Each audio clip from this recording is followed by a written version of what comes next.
मैं उनको ये पूछना चाहूंगा, ये चेंजेस कैसा शुरू हुआ आपके अंदर? यानी आप पहले एकदम ऑपोजिट थे, वो जो किताब पहले जो किताब लिखे टोटली एंटी इस्लामिक था, बाद में अभी जो है आप एकदम पॉजिटिव अंदाज में, ब्यूटीफुल अंदाज में, बहुत सारे मौलवी भी आपको मैच नहीं कर सकते, पूरे मौलवी करके नहीं बोलता हूं, बहुत सारे यानी उलमा में भी हर आदमी के पास जो है वो जो बोलने का तरीका जो है हर आदमी के पास नहीं हो सकता है। तो उस अंदाज में आप जो बोल रहे हैं बहुत डीप स्टडी करते हुए आप लोगों के सामने आ रहे हैं, तो what is the transition phase, कैसा हुआ है? ओम पूर्णमदः पूर्णमिदं पूर्णात् पूर्णमुदच्यते पूर्णस्य पूर्णमादाय पूर्णमेवावशिष्यते। ओम शांति शांति शांति। एक अखबार निकलता है उत्तरी भारत में, दैनिक जागरण, बहुत मशहूर, सबसे ज्यादा पाठक हैं उसके। उसमें एक लेख छपा था, दंगे क्यों होते हैं। बल्लाज मधोक, जो बुजुर्ग लोग हैं उनको जानते होंगे, बल्लाज मधोक को, उन्होंने एक लेख लिखा था और कुरान मजीद की कुछ आयतें दी थी। तो वो आयतें देखने के लिए कि क्या वास्तव में सही है कि नहीं, मैं इलाहाबाद में एक दुकान में गया और मौलाना फतेह मोहम्मद खान साहिब जालंधरी और मौलाना अब्दुल पारिक साहब की हिंदी का अनुवाद ले आया और उसमें हमने देखा तो वो कुरान मजीद की वो आयत वैसे ही मौजूद थी।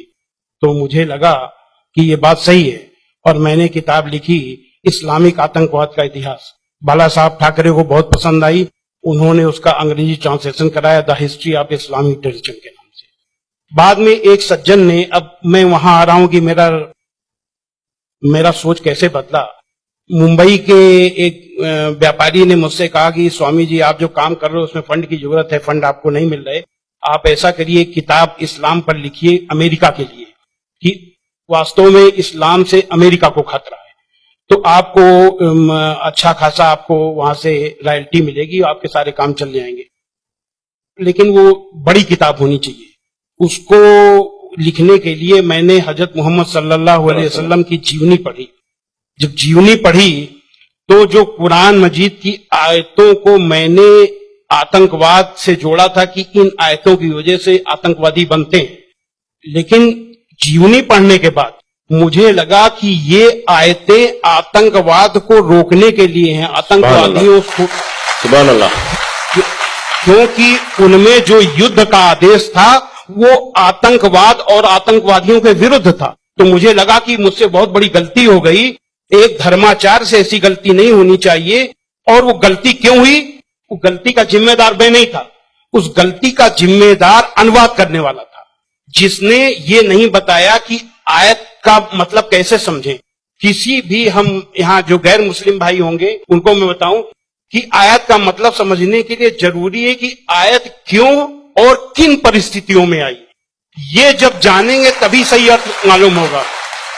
तो ये जानने के बाद मैंने एक दूसरी किताब लिखी, इस्लाम आतंक या आदर्श, यानी इस्लाम में आतंक नहीं, आदर्श ही आदर्श है।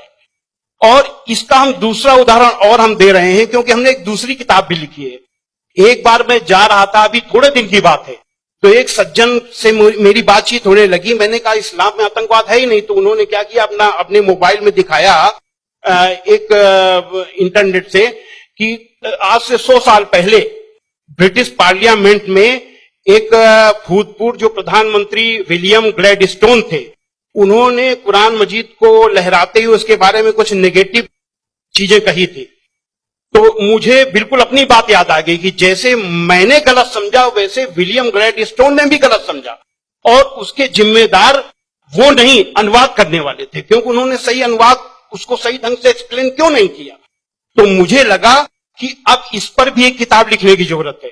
तो मैंने एक दूसरी किताब लिखी है, कुरान जीने की कला। वो अंग्रेजी हिंदी में है, वो छप चुकी है जामिया नगर में, जो जमात इस्लामी के मरकज से छपी है। अंग्रेजी में इस्लाम एंड आर्ट ऑफ लिविंग के नाम से अंग्रेजी में भी छपेगी।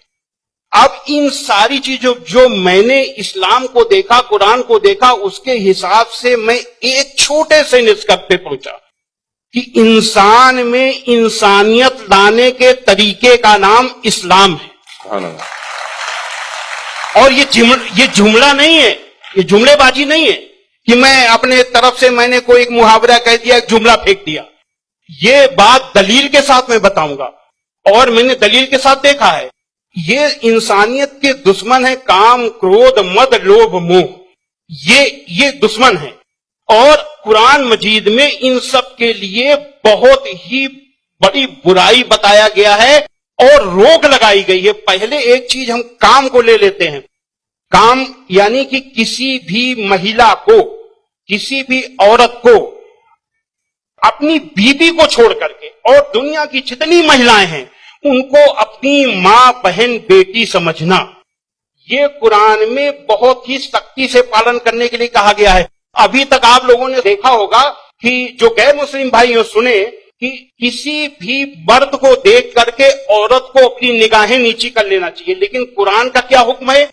कुरान के सूरा 24 आयत नंबर 30 में है, ऐ मोहम्मद मोमिनों से कह दो कि वे अपनी गैर जो भी महिलाएं हैं, जो उनको देख करके अपनी निगाहें नीची रखा करें और अपनी शर्मगाहों की हिफाजत करें। यानी जब सुभान अल्लाह, मर्द जब अपनी पत्नी के सिवा किसी को देखे तो आंख न मिलाए उससे, अपनी निगाहें नीची कर ले और मर्यादा में रहे।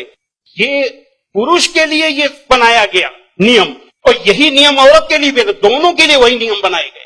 ये नहीं कि केवल औरत के लिए। कहते हैं कि इस्लाम में औरत को दबाया जाता है, लेकिन मर्द के लिए कितना सख्ती से नियम बनाया गया।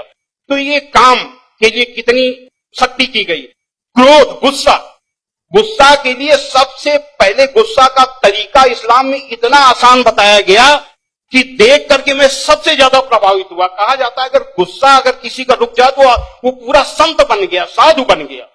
और कितना बढ़िया तरीका इस्लाम में बताया गया, कुरान में बताया गया है कि माफ कर दो, किसी के गुनाहों को माफ कर दो, और जब माफ कर दो तो गुस्सा खत्म। और सबसे पहले ये हुक्म दिया गया पैगंबर को। सूरा 7 आयत नंबर 199 में हुक्म आया कि ऐ मोहम्मद माफी का तरीका अपनाओ और भलाई का हुक्म देते रहो और अज्ञानियों से किनारा कर दो। सबसे पहला माफी का हुक्म अगर आया तो अपने पैगंबर के लिए आया। और ऐसे लोगों को क्या कहा गया? सूरा 3 आयत नंबर 134 में अल्लाह का हुक्म है कि जो लोग तंगी और खुशहाली की हर हालत में अच्छे से अच्छा काम करते हैं और गुस्से को रोकते हैं और लोगों के गुनाहों को माफ करते हैं, तो अल्लाह ऐसे लोगों को पसंद करता है जो ऐसे अच्छा से अच्छा काम करते हैं। हजरत मोहम्मद सल्लल्लाहु अलैहि वसल्लम पर कुरान उतरने के बाद आपके दिल में उतर गई, दिल में उतरने के बाद आपके कर्मों में उतर गई। आपके एक एक कर्म कुरान में अल्लाह के हुक्म के अनुसार हुआ करते थे। आपने पहले खुद अपने आचरण में लिया, अपने अखलाक में लिया, तब दूसरों को बताया। फतेह मक्का के दिन वो अबू सुफियान जो आपके खिलाफ मक्का की एक एक लड़ाई में आपका के खिलाफ नेतृत्व करते थे, जब वो सामने पड़े फतेह मक्का के दिन, तो हजरत मोहम्मद सल्लल्लाहु अलैहि वसल्लम ने कहा कि आज अबू सुफियान को माफी, और जो अबू सुफियान के घर में दाखिल हो जाए उसे भी माफी। आज जो अपने घर के दरवाजे बंद कर ले उसे माफी, जो मस्जिद में चला जाए उसे भी माफी। अब आप सोचिए, जिस मक्का में कदम कदम पे आपका विरोध था, कदम कदम पे आपके रास्ते पे रोड़े अटकाए गए, और जो 10,000 लोगों की फौज के साथ आप जब पहुंचे तो किसकी हिम्मत थी कि सामने होता? सारे के सारे लोग छिप गए। जब हजरत मोहम्मद सल्लल्लाहु अलैहि वसल्लम ने देखा कि कोई नहीं दिखाई दे रहा, तो बहाना बनाया माफी देने का। ये बहाना क्या बनाया कि जो यहां चला चुप जाए उसे माफी, जो वहां चुप जाए उसे माफी, जो वहां चुप जाए उसे भी माफी। यानी किसी न किसी बहाने सबको माफी, माफी, माफी और माफी। माशाल्लाह। स्वामी जी, आपको रोकना मेरे दिल में क्या है, ख्वाहिश तो नहीं है, मगर मैं पैनल डिस्कशन कंडक्ट कर रहा हूं अभी, इसलिए आपसे एक सवाल भी मैं करूंगा। मैं समझ रहा हूं आपके जो रिसर्च बहुत डीप है, फिर भी एक सवाल मैं आपसे पूछना चाहूंगा। अभी आपको ये रिसर्च होने के बाद क्या आपको ये लग रहा है कि मुसलमान जो आजकल के बहुत सारे मुसलमानों जो है वो खुद जितना आपने रिसर्च किए अक्सर लोग रिसर्च नहीं करें, क्या ये एक वजह हो सकता है? मेरे हिसाब से मैंने जो जो भी मसाइल यानी समस्याएं दुनिया में देखी हैं, उन सारी समस्याओं का पॉजिटिव हल कुरान मजीद में मौजूद है। बस देखने की जरूरत है। जो ईश्वरी किताबें होती हैं वो बहुत ही रहस्यमयी होती हैं, उनको समझना आसान काम नहीं है। उसके लिए तन और मन दोनों की पवित्रता चाहिए। केवल शरीर नहाया धोया ना हो, केवल शरीर की को पाक करने की ही केवल जरूरत नहीं है, मन को भी पाक करने की जरूरत है। जब शरीर और मन से पाक होकर के आप देखेंगे तो उसका राज समझ में आएगा, आपकी हर समस्या का हल कुरान मजीद में मिल जाएगा। और उसी नजरिए से आज का मुसलमान कुरान मजीद को नहीं देख रहा, इसीलिए समस्याएं पैदा हो रही। Thank you.